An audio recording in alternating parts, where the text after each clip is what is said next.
Hello, কেডা? বাবা, আমি তোমার ছেলে। হ্যাঁ বাবা, বল। বাবা, লেখাপড়া করে কোনো লাভ নাই। আমাদের তো কোনো কোঠা নাই যে চাকরি হবে। লেখাপড়া না থাকলেও কোঠা থাকলে চাকরি হয়।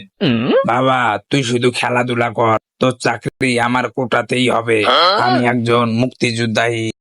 আল্লাহ, তুই তো কোনো যুদ্ধই করিস নাই।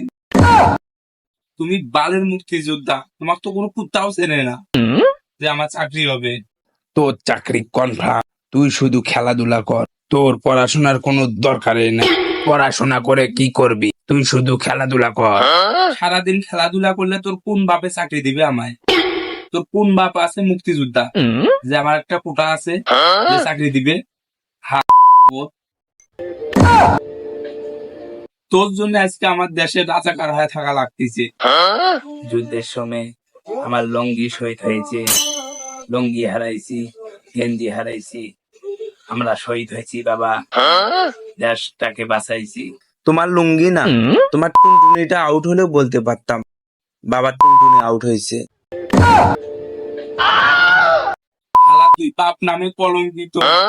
বাবা, তুই সরকারের কাজ যায় আমার কথা কোষ, কোটা দিয়ে দিবে।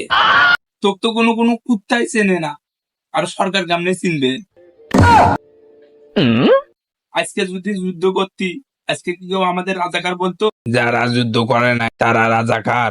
তুই বলবি আমার বাবার কোটা আছে, আমরা রাজাকার না। এ শালার পুত, তোর তো কোনো কুত্তাই চেনে না। তোর কথা বলেই গালি দেয় সবাই। আর ওর কোটা থাকবে কোত্থেকে? শালার পুত, সবসময় খালি ভুলভাল বলে যাচ্ছিস। তুই বাপ বলে পরিচয় দিতে আমার ঘৃণা লাগতেছে। শালার পুত। শালার যে কোনো একটা ভুলভাল বলে বুঝাতেই হবে। হ্যালো, তুই বলবি সালাম রফিক জব্বার আমার বাপের ভাই। আমার চাচা জ্যাঠুর মধ্যে তো কোনো রফিক, সালাম, বরকত নামে কেউ নাই। তারা সবসময় মিথ্যা কথা বলতেছ। আমাদের জীবন খায়া শেষ করছো তুমি। আজকে তো যুদ্ধ যাইতে, আজ আমাদের এরম থাকতে হতো। আজকে কেউ আমাদের রাজাকার বলতো? বাবা, তুমি আমার কথা কবা।